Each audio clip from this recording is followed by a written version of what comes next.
वाहेगुरु वाहेगुरु वाहेगुरु वाहेगुरु वाहेगुरु वाहेगुरु वाहेगुरु। मैं क्या बोलूँ अब, बहुत ही अजीब सा फील हो रहा है, बहुत अंदर टर्बुलेंस है। रात को नींद तो अच्छी आ गई, एसी लगा हुआ आप देख सकते हैं। मैं इतना क्लोज कंफर्टेबली, मुझे घर का खाना भी मिल गया। मेड ने बनाया थी 4-5 चपाती और तोरी। पता नहीं अनजान लोग मेरी लाइफ में कैसे आ गए, मसीहा बन के आ गए। मैं तो वहाँ आश्रम में बैठा हुआ था, जैन आश्रम में। मुझे बड़ी मुश्किल से पहुँचा, मैं बता नहीं सकता। मेरे साथ कुछ अनजानी फोर्स है, कृष्ण कर रहे हैं मेरे साथ, कृष्ण कर रहे हैं, कुछ कर रहे हैं मेरे लिए। मैं इतनी मुश्किल से पहुँचा हूँ, मेरे कंधे में बहुत ज़्यादा ब्लॉक है, कंधे में दर्द है, मसल पेन है, हिल सकता नहीं। बाथरूम तक जाता हूँ तो गिरने वाला हो जाता हूँ, गिर जाता हूँ, डंडा साथ में रखना पड़ता है। बट कुछ चीज़ें मैं अपने से ज़्यादा, मैं कुछ समाज की आपसे बात करना चाह रहा हूँ आज। कुछ चीज़ें आपको बताना चाह रहा हूँ, क्योंकि अगर मैं चला जाता हूँ इस दुनिया से, मेरी अभी मृत्यु हो जाती है, तो मेरे दिल की बड़ी अजीब सी फीलिंग्स साथ में चली जाएंगी। ये क्या हो रहा है इंडिया को, क्या हो रहा है? बीजेपी आरएसएस सबकी अकल घास चरने गई है क्या? क्यों ऐसा हो रहा है? मैं अपनी बात नहीं कर रहा, इसमें मेरे साथ तो जो हुआ ट्रेन में, 2 मिनट के लिए ट्रेन रुकी थी, मेरे को गलत राजस्थान में इन्फॉर्म किया किसी ने कि 3 पे आएगी। वो लड़के बेवकूफ़ बनाते हैं। अच्छा, आनी 4 पे थी और दोनों की ट्रेन एक ही टाइम पे होती है ना, कोई कौन। चलो, मैं फिर उल्टे दरवाजे से एक को झाड़ू लगा रहा था, उसको बोला मेरे को प्लीज़ उसको, मेरे सामान काफ़ी था, 10 नग थे मेरे, उसको मैं कहा 200 रुपये दूंगा। वहाँ से जो मेरे रुपए चालू हो गए गिरने में 2,500 रुपये था, सारा का सारा मेरा निकल गया। और जब बिल्कुल 0 पे आ गया तो तब भी मैं मेरठ पहुँच चुका था और सब पैसे के मैं, बट मैंने कसम खाई मैं अब राजस्थान कभी नहीं आऊँगा, अब नहीं आऊँगा। इतनी खराबियाँ देख के, इतनी गंदगी देख के, गांव में देखी, ऊंच में देखी, छोड़ते नहीं हैं। फिर वो गेस्ट हाउसेस में देखी, भरतपुर के गेस्ट हाउसेस में देखी, क्या मैं बताऊँ, छोड़ो। मैं आज काम की बात करता हूँ। राजस्थान को चलो भूल जाओ, मारो गोली, वो तो बहुत गंदे हो चुके हैं, गंवार हो चुके हैं, जाहिल लोग हैं, जाहिल। ये अतिथि देवो भवो और ये पधारो हमारे देश, सब फ्रॉड है, सब ज़बानी बातें। सबको नोट चाहिए, पैसे चाहिए, शुभ लाभ, शुभ लोभ, अशुभ लोभ बन चुका है, गंदा हवस है, लोगों को पैसे की हवस हो चुकी है। तो अब मैं आजकल अपने मुंह की तरफ करके करता हूँ। मेरे मुंह भी तो दिखना चाहिए ना आपको, अब दिख रहा होगा, मुझे तो नहीं दिखा। वो उल्टा भी मैं रिकॉर्डिंग कर सकता था मेरे अपने फेस की। चलो, ये मेरा मेरठ में जब मैं लेटा हुआ था और मेन प्लेटफॉर्म पे आने के लिए भी मुझे 300-400 रुपये खर्चने पड़े। ट्रॉली वाला एक मिल गया, सामान बहुत था, ऑफिसर को भी रिक्वेस्ट करी, भाई मैं IPS 71 बैच का पता है उसे, तो उसने करा दिया। 400 रुपये फिर भी मेरे लग गए। और वहाँ एक मुसलमान बच्चे ने मेरी हेल्प करी, उसे सारा सामान लगा दिया, बिस्तर लगा दिया बाथरूम के पास। मगर वो जो मेरे आसपास सोई हुई थी लेडीज़ बहुत सारी, कुछ लड़के भी थे, वहाँ से मुझे एक नया तमाशा दिखा। मैं अभी, चलो मेरा फेस ना देखो, मैं फिर से वापस उस तरफ कर रहा हूँ, मुझे समझ नहीं आ रहा, मैं भी अपने को नहीं देख पा रहा। तो चलो मैं अब ऐसे कर रहा हूँ, 4 मिनट हो गए। मोटा तमाशा ये है कि उसमें से 80% जो लेटे हुए थे लोग, वो एक टेस्ट है, मुझे उन्होंने बताया, स्टेनो के लिए आए, मुझसे पूछ रहे थे और मेरे को चीज़ नॉलेज थी, मैंने बताना शुरू किया। ये मेरी चीज़ दुनिया, इंडिया की हर चीज़ से मैं अलग हूँ। इंडिया की हर चीज़ में बेईमानी, गंदगी, करप्शन, बैंकरप्सी, दिवालिया बना चुका है। गाली भी क्या दूँ अपने को, गाली, अपने देश को गाली देना अच्छी बात थोड़ी होती है। अब स्टेनोग्राफी के टेस्ट में मैंने मोटा पूछा, और ये स्टेनोग्राफी का टेस्ट वहाँ जब पहुँच गया, पैसे देके बहुत, ऑटो वाले को मैंने कहा, भाई मेरे को पहुँचा दो बाहर, वो सामान क्या, तो सामान आपको लाना पड़ेगा, कुली आने नहीं देते, कितनी लड़ाई हो जाती हमारी, हम अंदर एक एरिया के बाद नहीं आ सकते हैं। मैंने कहा भाई तू 100 रुपये ले, तो 200 ले लेना, 300 ले लेना, तो आजा, नहीं हुआ तो पहली बार तो आ गया घबरा के, हल्का हल्का सामान ले गया, स्कूटर पे रखना चालू कर दिया।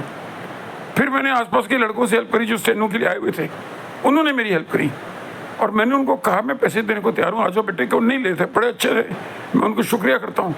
नाम भी नहीं अपना बताया, मैंने कहा अपना नाम दो, टेलीफोन नंबर। कहते नहीं नहीं हम आपको याद रखेंगे।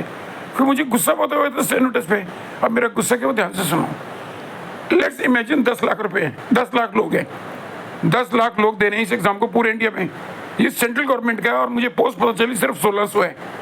अब मैंने मेंटली सोचना चालू कर दिया, पागल हो गया मैं कि 10 लाख लोगों को पहले जो इनसे पैसे क्या इकट्ठे किए टेस्ट लेने के लिए 500 रुपये लिए हर एक से।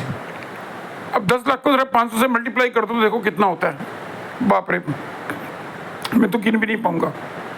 10 लाख में 10 रुपये ऐड करो तो 1 करोड़ हो जाता है। उसमें फिर एक और ऐड करो 0 तो 10 करोड़ हो जाता है।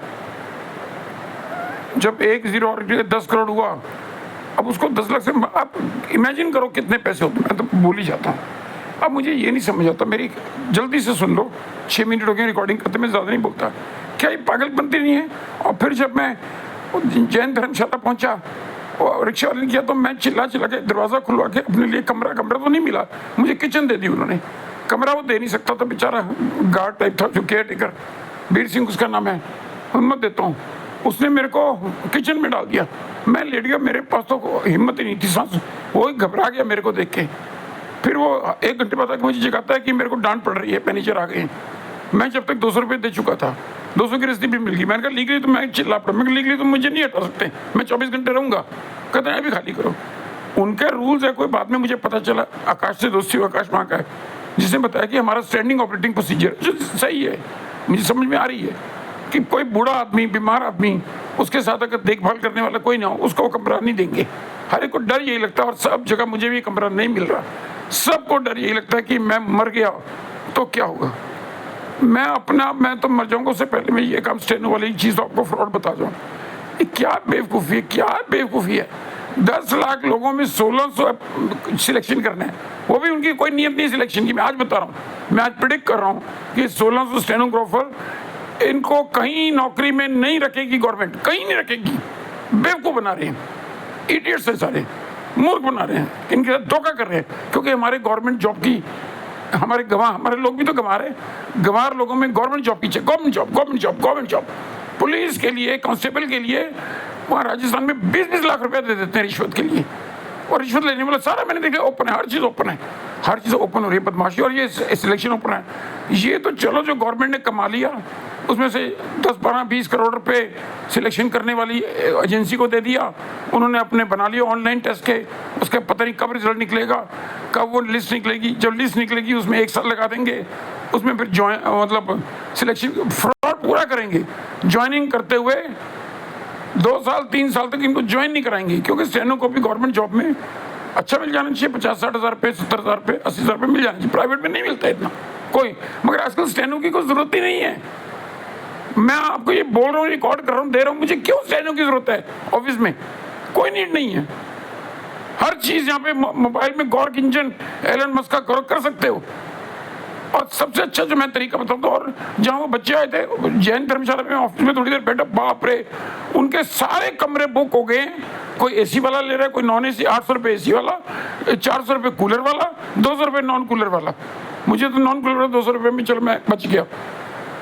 मैंने फिर हिसाब लगाया कि हाय भगवान, 10 लाख लोगों की ये रिकमेंडेशन के पैसे लो, ये MIT मेरठ के थे सेंटर, 10 लाख लोगों की एकोमोडेशन के पैसे लगा एवरेज हर बच्चे का, हर आदमी का, हर परिवार का 4-5 हज़ार रुपये तो इन चीज़ों में खर्च हो जाता है, ट्रेन टिकट में, रिजर्वेशन में। अब एंड में ब्लडी मिलता क्या है? स्टेनो। शर्म आती है बताते, स्टेनो कैरियर, स्टेनो को कैरियर होता है। गंदे हमारे लोग हैं, गंदी हमारी फीलिंग है। 50-60-70 हज़ार गवर्नमेंट जॉब के नाम पे बस सारे को अपनी वो सेफ्टी सिक्योरिटी चाहिए। लोग डूब चुके हैं, खत्म हो चुके हैं, मर चुके हैं। क्यों करती है गवर्नमेंट ऐसा? और इसीलिए मैं विष्णु का अवतार कहता हूँ ट्रंप को। ट्रंप आया विष्णु का अवतार बन के, मैं अच्छा 50% टैरिफ कर दिया। हमारे जैसे गंवार देश पे मैं ट्रंप को कहूँगा 100% टैरिफ कर दे, इडियट्स को 200% कर दे, 500% कर दे। ये बदमाश तब सीखेंगे इंडिया के लोग नहीं सीखेंगे। ओम शमो निवाय, ओम नमः शिवाय, ओम मंदिर मंदिर, मुझे हर जगह मंदिर, भक्ति भक्ति भक्ति। मुझे भी भक्ति के चक्कर में ऋषिकेश में मैंने बुक कर लिया एक महीने का। और चीन को देखो, वहां पे कोई भगवान का नाम भी ले, भक्ति का नाम भी ले, 10 साल जेल होती है, 10 साल। चीन नास्तिक देश है। हम क्यों नहीं साइंस की तरफ जाते? मैं आप तरीका बताता हूँ, गुस्सा मुझे बहुत आ रहा है। सिंपल तरीका है, अगर 10 लाख लोग आ भी गए, उनकी एप्लीकेशन आ गई, स्टेनो का कैरियर होता ही नहीं, मूर्ख है 10 लाख लोग, तो उनमें से 10 लाख लोगों की ना एक बच्चे से पर्ची निकलवा लो। 1600 पर्ची तो निकल रही है। 10 लाख लोगों का एक जगह कहीं सेंटर बिठा के एक बच्चे को बुलाओ, इसमें से पर्ची निकालो, जिसका नाम निकले वो सिलेक्शन हो गया उसका। अब हर एक के लिए 1600 में करने के लिए मेरा तरीका क्या है? 1600 बारी उसको घुमाना पड़ेगा, हर बार नया बच्चा लाओ। रैंडम, इसे कहते हैं रैंडम सिलेक्शन। रैंडम सिलेक्शन जब हो जाएगा, उनको अपना गवर्नमेंट जॉब में रख लो। ट्रेनिंग तो लेके आए होंगे, शॉर्ट हैंड सीख के आए होंगे, टाइपिंग करना आता ही होगा, पर ये कोई कैरियर थोड़ी है, कैरियर नहीं है। मेरे को 12वीं क्लास का बच्चा मिल जाए, मैं 6 महीने कल आकाश को बताया वहां पे मैंने जैन धर्मशाला में, इतना स्मार्ट लड़का है, वेरी इंटेलिजेंट, वेरी स्मार्ट। उसको बस वो मुनीमगिरी पे लगा रखा है कमरे बुक करने के लिए, पावर कोई है नहीं उसकी। अब मेरे जैसे गरीब बुढ़ा आ जाए तो उसको कमरा नहीं मिलने का। मेरे को कोई कमरा नहीं दे रहा पूरे इंडिया में। राजस्थान में भी देख लिया, हर किसी को डर वही है कि मैं मर गया तो क्या होगा, मेरे घर वाले गए। मैं घर छोड़ चुका हूँ, 30 साल हो गया, मैं अपना घर भी छोड़ चुका हूँ, अपने ससुराल का भी छोड़ चुका हूँ, बट अब मैं वापस आया हूँ मेरठ, इसलिए मेरी ससुराल यही है। सुशीला जसवंतरा अस्पताल, उनकी बेटी से मेरी, मैं उनका दामाद हूँ। छोड़ो, मैं सिलेक्शन बताता हूँ, ये बेस्ट सिलेक्शन है, इसको कहते हैं रैंडम सिलेक्शन। और ये नर्सरी के लिए मैंने अपनी बच्ची के लिए किया था दिल्ली में, तब लोगों ने मेरा मजाक बनाया था, बट वही तरीका फिर बाद में केजरीवाल ने किया कि जिसके भी बच्चों की सिलेक्शन होनी है, मगर उसमें भी पैसे बनाने के हर स्कूल ने धंधे बना लिए, रूल बना लिए। हम हर चीज को, हिंदू लोग हर चीज को पैसे में क्यों कन्वर्ट करते हैं? इसीलिए ये विष्णु अवतार बन गए। अब ट्रंप हमको ठीक करेगा। ट्रंप अब मोदी को नंगा करके उसकी चूतड़ पे हंटर मारेगा, देख लेना। बस इतना कह के मैं बहुत वो करता हूँ। बहुत मुझे गुस्सा हुआ है कि स्टेनोग्राफी कैरियर के लिए, और मैं फ्लाइट अटेंडेंट बना सकता हूँ, 300 बनाए, 2 लाख रुपए मिलेंगे हर महीने 12वीं क्लास के बच्चे को। हाइट मांगते हैं, वो सारा मैंने किया है, लड़कियों को बनाया, पूरी जिंदगी इसमें लगा दी मैंने। वो अहमदाबाद में जो प्लेन एक्सीडेंट हुआ था, उसका मैंने पहले ही बता दिया था क्या रिजल्ट निकलेगा।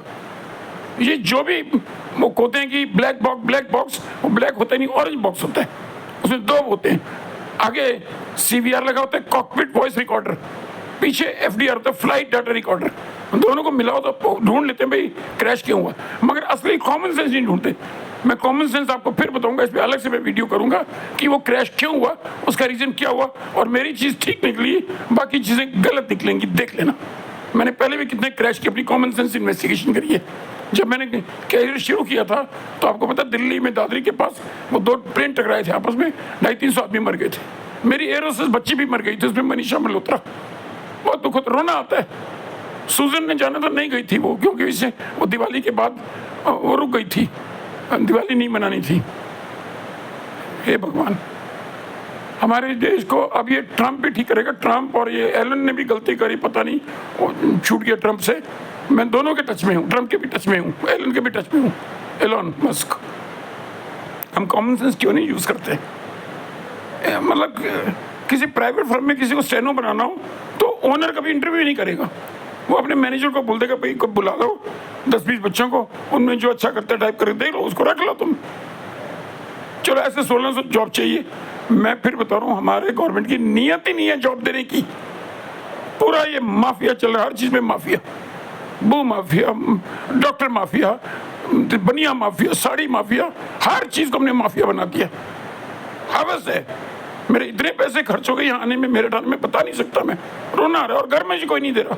अभी मैं ऐसी कमरे में देख सकते हो, और इस कमरे का मुझे अभी से फंसा रहे हैं, कह रहे 1170 रुपये देना एक रात के। मैंने कहा मुझे गुस्से में मैंने बोला मेरा बजट 8 से 10 हज़ार है, वैसे तो 6 से 8 हज़ार है।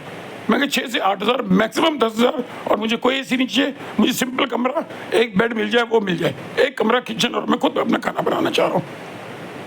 अब अभी आएंगे आज जिन्होंने मेरी हेल्प करी है, बट आ गए, चलो मुझे कार में ले आए, AC रूम में बिला दिया, खाना मुझे खिलाया। एक गांधी हैं विजय, विजय गांधी मेरे तो मसीहा है, मैं रोना आ जाता है। अच्छा जी ठीक है, ओके, थैंक यू। जो मैंने कहना था कह दिया। अगर मैं मर जाता हूँ तो मेरी इन चीज़ों को ज़रूर रिकॉर्ड करना और बताना, कभी इसको आगे बढ़ाना। Okay, thank you, bye.